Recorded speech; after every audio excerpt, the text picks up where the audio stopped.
नमस्कार, स्वागत है आपका द सूत्रधार में। मैं हूं स्मृति झा। आज हम जिस माता के दरबार में खड़े हैं, मान्यता है देवासुर संग्राम में एक बार युद्ध के बाद, असुरों से युद्ध के बाद माता विश्राम करने के लिए यहाँ आई थी। उसके बाद यही विराजित हो गई कि पांडवों ने महाभारत युद्ध में विजय प्राप्त इनके आशीर्वाद से ही किया था। हम बात कर रहे हैं दिल्ली के माता कालका की। आइए आपको दर्शन कराते हैं माता कालका की। नवरात्रि का महीना हो या ना हो, दिल्ली में रहने वाले और यहाँ घूमने के लिए आने वाले लोग माँ कालका के दर्शन जरूर करते हैं। आप जहाँ कहीं भी हों, वीडियो को देखते हुए स्वयं को माता के इस अति प्राचीन दरबार में पाएंगे। माँ कालका देवी धाम के चप्पे चप्पे का दर्शन करने के लिए तैयार हो जाएं। कहते हैं माँ स्वयं यहाँ विश्राम मुद्रा में निवास कर रही हैं। 12 राशियाँ और नवग्रहों के घेरे में दिल्ली की शक्तिपीठ कालका देवी, जहाँ पताकाएं आस्था का प्रतीक बनकर लहराती हैं। माँ कालका जो देती हैं विजय का वरदान। माँ कालका दक्षिणी दिल्ली की एक पहाड़ी पर बसी हैं और यहीं से शुरू होती है अरावली पर्वतमाला। कहते हैं एक समय था जब सूर्य की पहली किरण सीधे मंदिर पर पड़ती थी। माँ कालका के इस मंदिर में सिर्फ भारतीय ही नहीं बल्कि विदेशियों की भी आस्था है। विदेशी सैलानी इब्न बतूता ने अपनी एक किताब में माँ कालका का जिक्र किया है। तो चलिए करते हैं माता कालका के दर्शन। कालका जी पहुँचने के बाद आपको देश के दूसरे तीर्थस्थलों की तरह ही छोटे छोटे दुकानों से होते हुए छोटी सी चढ़ाई करनी पड़ेगी।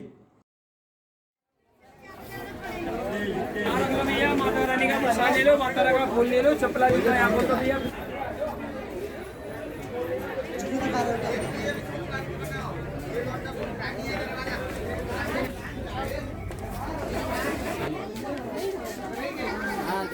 एक सौ इक्यावन, 251, 551 कितने वाले लिए?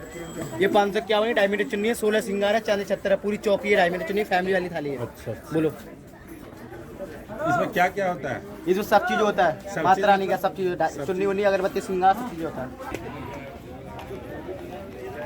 आगे बढ़ने के बाद आपको कतार में खड़ा होकर अपनी बारी का इंतजार करना पड़ेगा।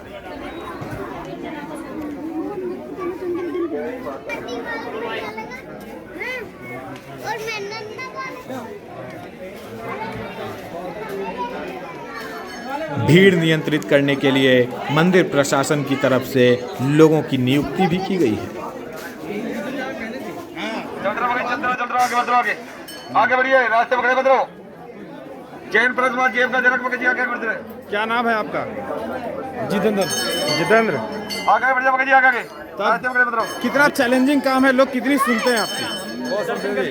सभी सुनते हैं। तो आपका अनाउंसमेंट से लोग मानते हैं? मानते। और आपका उत्तरदायित्व है कि आप भीड़ जमा नहीं होने देते हैं एक जगह। भीड़ जमा नहीं होती। चलिए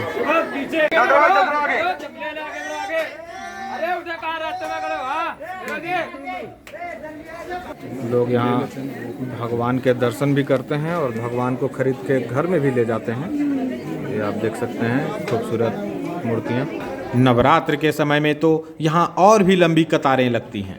अभी तो यहाँ पर आपको इक्का दुक्का लोग नजर आ रहे हैं, लेकिन नवरात्र के समय में, चाहे वो शारदीय नवरात्र हो या चैत्र नवरात्र हो, यहाँ पर पांव रखने तक की जगह नहीं होती है।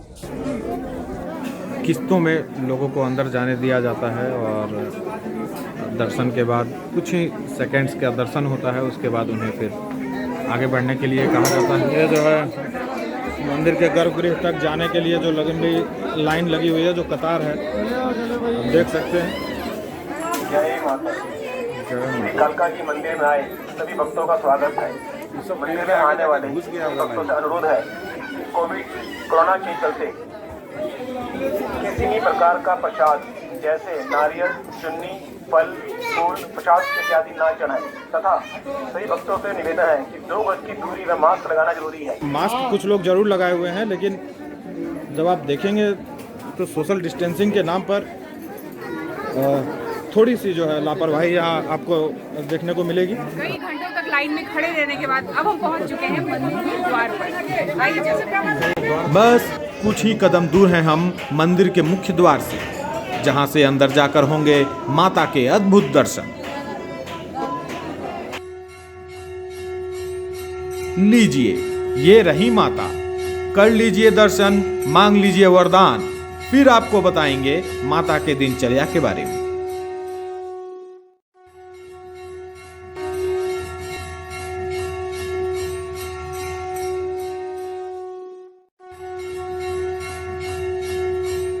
सनातन धर्म में मनुष्यों की ही तरह देवी देवताओं की भी दिनचर्या होती है। देवी कालिका को दिन में 2 बार गाय के दूध और गंगा जल से स्नान कराया जाता है। पहला स्नान ब्रह्म मुहूर्त और दूसरा स्नान संध्या समय में कराया जाता है। उसके बाद देवी का चंदन और चांदी के वक्र से श्रृंगार किया जाता है। स्नान के बाद ही शुरू होती है गणेश वंदना। ऐसा कहा जाता है कि देवलोक से 33 करोड़ देवी देवता मंदिर में देवी की स्तुति करने के लिए आते हैं। देवी का भोग तैयार होने से पहले कोई अन्न ग्रहण नहीं करता। देवी का जिस समय भोग लगता है उस समय मंदिर के सभी कपाट बंद कर दिए जाते हैं। देवी का व्रत सिर्फ भक्त ही नहीं रखते हैं, बल्कि देवी मां स्वयं भी व्रत रखती हैं। नवरात्रों में मां कालिका फलाहार का सेवन करती हैं। कालिका मंदिर तंत्र सिद्धियों के लिए भी प्रसिद्ध है और समय समय पर यहाँ कई तरह के चमत्कार होते रहते हैं, जिसके साक्षी हैं यहाँ के पुजारी और अन्य भक्त। 16 मार्च से लेके 6 जुलाई तक 6 जुलाई कमरा खोला, माला ताजी की ताजी। माला करते ना पतीले में, माई की फोटो के ऊपर ही थी माला फोटो के ऊपर ही थी माई को। कमरा खोला, माला ताजी की ताजी। फिर तो 2-3 दिन बाद सूख गई थी, तो उठाई ना, फिर तो घर ले गए, फिर सूख गई थी 2 दिन बाद। अच्छा, ये अंदर से नहीं चले इनको। अभी एक पंडित जी बता रहे थे, कहते एक बार होली में पकौड़े बने धर्मशाला में। 1 साल के बाद कमरा खोला दोबारा होली पे, पकौड़े ताजे के ताजे 1990 की बात बता रहे थे। हाँ, तो बात ही चल रही थी ना, मैं ये दिखाई, उन्होंने वो बताया। कहते फिर हम सब ने पकौड़े को खाए थे 1 साल के बाद। हाँ, होली बिल्कुल खराब नहीं खराब हुए थे। आखिर ऐसा क्यों है? देवी का यह स्थान इतना सिद्ध कैसे है? इसके लिए आपको यह 2 कथाएं जाननी होंगी। कालिका देवी से जुड़ी 2 पौराणिक कथाएं हैं। कहा जाता है कि हजारों साल पहले यहाँ देवताओं का वास था, लेकिन राक्षसों के आतंक से दुखी देवता ब्रह्मा जी के पास गए और उनसे इसका उपाय पूछा। ब्रह्मा जी ने देवताओं को पार्वती जी के पास भेजा। माता पार्वती देवताओं के दुख से द्रवित हो गईं और उन्होंने राक्षसों के वध के लिए कौशिकी देवी को उत्पन्न किया। कौशिकी देवी ने राक्षसों का अंत तो कर दिया, लेकिन वो थक गईं और इसी जगह विश्राम करने लगी और आज तक यहीं पर विश्राम मुद्रा में विराजित हैं। कहते हैं मां कालिका के पास विजय दिलाने की शक्ति है और यहाँ आने वाले भक्त हर क्षेत्र में विजयी होते हैं। पुराणों में इस स्थान का नाम सूर्यकोट है। कहा जाता है कि आज से लगभग 5000 साल पहले पांडवों ने इंद्रप्रस्थ की स्थापना के समय यह मंदिर बनवाया था। ये इस स्थान से जुड़ी हुई दूसरी कहानी है। जब महाभारत युद्ध होने वाला था, तब श्री कृष्ण ने पांडवों से इसी कालिका देवी से विजय का आशीर्वाद मांगने को कहा था। तब अर्जुन की भक्ति से देवी प्रसन्न हुई और पांडवों को विजय का आशीर्वाद देकर अंतर्ध्यान हो गई। युद्ध में विजय के बाद एक बार फिर पांडवों ने इसी मंदिर में कालिका देवी का पूजन और यज्ञ करवाया था। ये जो स्थान है वो श्री गणेश जी का स्थान है। भगवान गणेश जी का स्थान है। गणेश जी जो सनातन धर्म में प्रथम पूज्य हैं और उनके बिना किसी भी मंदिर, किसी भी पूजा, किसी भी प्रतिष्ठान की कल्पना भी निरर्थक है। बाहरी आकृति उनकी। देवी के इस मंदिर के 36 दरवाजों की परिक्रमा के बाहर भगवान शिव का प्राचीन मंदिर है। मान्यता है कि जब तक भक्त भगवान शिव के दर्शन नहीं करते, तब तक मां कालिका उनकी पूजा स्वीकार नहीं करती। ये गृह बना हुआ है, चांदी का है। यहाँ लिखा हुआ है महामृत्युंजय का यह मंत्र, ओं त्र्यंबकम यजामहे सुगंधिम पुष्टिवर्धनम उर्वारुक निबंधना मृत्युर्मोक्षया मामृता। देख सकते हैं ये भक्त आपको काफ़ी अंदर हैं महादेव, इसीलिए शायद आपको ना दिख रहे हों, लेकिन हम कोशिश करेंगे आपको उनके दर्शन करवाएं। ये आप देख सकते हैं महादेव। कालका जी मंदिर के बाईं तरफ भय का अंत करने वाले भैरव बाबा विराजमान हैं। मंदिर के दर्शन के बाद भैरव बाबा के दर्शन अनिवार्य माने जाते हैं। हालांकि हमें खेद है कि इस स्थान पर साफ सफाई का ध्यान नहीं रखा जा रहा है। ये महाज्योत आप देख सकते हैं। मंदिर परिसर में ही एक तरफ ज्योत जल रहा है, इसे खप्पर कहते हैं। श्रद्धालु मनोकामना पूरी होने के बाद यहाँ नारियल इत्यादि का अर्पण करते हैं।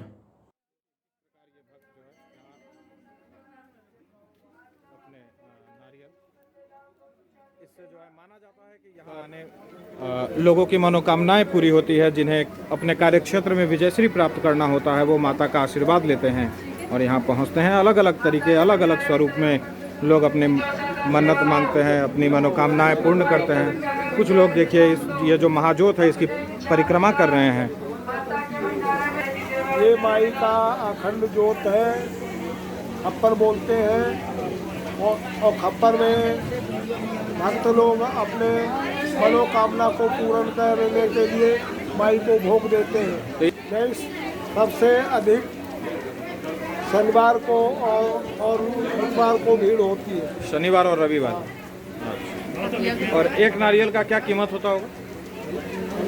एक नारियल, भरा हुआ नारियल, नींबू, जोत 100 रुपये का। 100 रुपये का। यहाँ आते हैं अपनी मनोकामनाएं पूरी करने के लिए, वो मानते हैं। और जब उनकी मनोकामना पूरी हो जाती है तो यहाँ से ये जो भरा हुआ जो गड़ी है जिसमें कई सामग्रियाँ हैं, उसको लेकर के वो इसी ज्योत में अर्पित करता है माता के चरणों में अपने मनोकामना पूरी होने के बाद।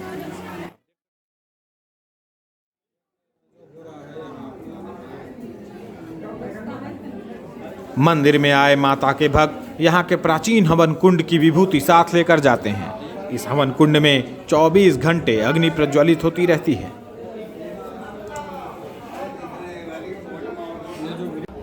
भगवान श्री कृष्ण के समय से जो है यह यज्ञ चलता चला जा रहा है।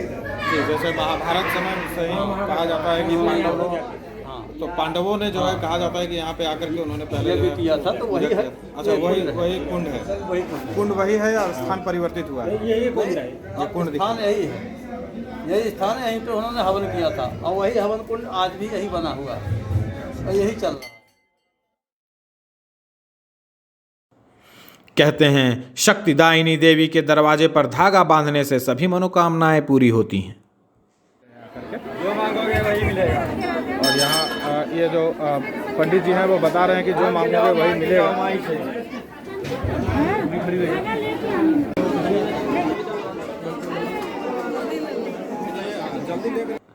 बलि को लेकर मंदिर प्रशासन ने अनोखा इंतजाम किया हुआ है। यदि आप माता को पशु बलि देना चाहते हैं तो उसे यहाँ लाएं, माता को अर्पित करें और खुला छोड़ दें। आपकी बलि की प्रक्रिया भी पूरी हो जाएगी, स्वीकृत हो जाएगी और जीव हत्या भी नहीं होगा। बलि का यहाँ पे क्या प्रथा है? बलि कैसे किया जाता है? मतलब माता के चरणों में छुआकर मत्था टिकाकर उसके बाद छोड़ दिया जाता है। उसकी बलि देनी हो? बलि नहीं देते नहीं, बस यहाँ माथा टिका के उसके बाद छोड़ दिया जाता है। अच्छा। कालका धाम परिसर में ही बच्चों का मुंडन भी कराया जाता है। देवी को रिझाने के लिए भक्त भजन कीर्तन का भी सहारा लेते हैं। जगह देखकर स्थान ग्रहण करते हैं और माता की भक्ति में खो जाते हैं।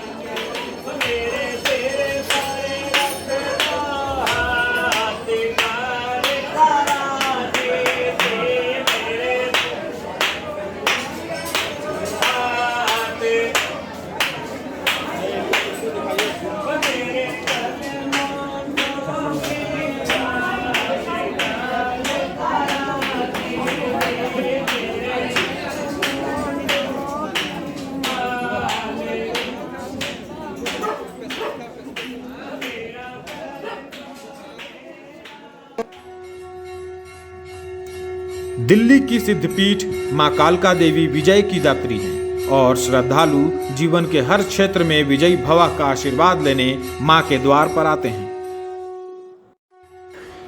यह थी माता कालका पर हमारी स्पेशल डॉक्यूमेंट्री। मिलेंगे एक नई वीडियो के साथ। देखते रहिए द सूत्रधार।